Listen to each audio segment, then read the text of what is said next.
OK，当你咳嗽的时候呢，你可以按那个呃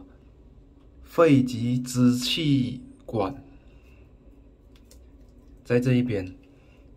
脚部一只手指下来这一边，这一条线，然后呢，这一条线呢，如果你是在咳嗽的当中呢，你会感觉上非常的痛。然后还有一个地方就是这一边，就是甲状旁线这一边，然后去推它，OK，然后就到前面的扁条体这两粒扁条体，